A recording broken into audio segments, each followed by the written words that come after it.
Tomorrow I turn 18. Tomorrow I leave. By US law, I'll finally be an adult, and I'll be moving into my girlfriend's uncle's guest house for the rest of my senior year. My plan is simple: finish high school, go to college, and never speak to my family again. The reasons go back further than most people expect. They started before I was even born. My biological father left the moment my mother told him she was pregnant.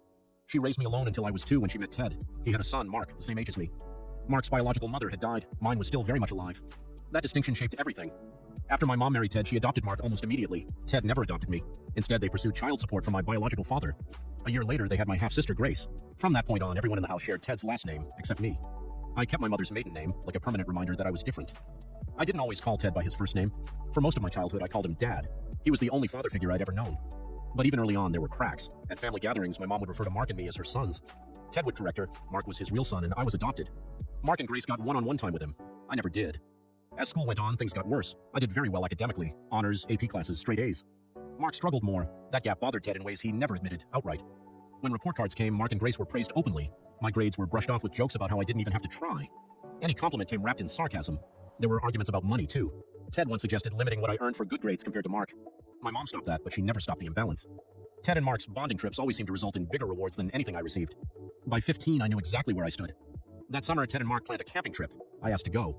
When I pushed hard enough, Ted pulled me aside and explained, calmly, casually, that he needed time alone with his real children. He suggested I ask my mom for one-on-one bonding instead. That conversation broke something in me. When I told my mom, she admitted she knew he treated me differently. She said she made sure things were fair financially and that Ted was most of the way to being a father figure. I should be grateful for what he did provide. I realized then that no one was ever going to choose me. I stopped calling him Dad. That, according to my family, was the real problem.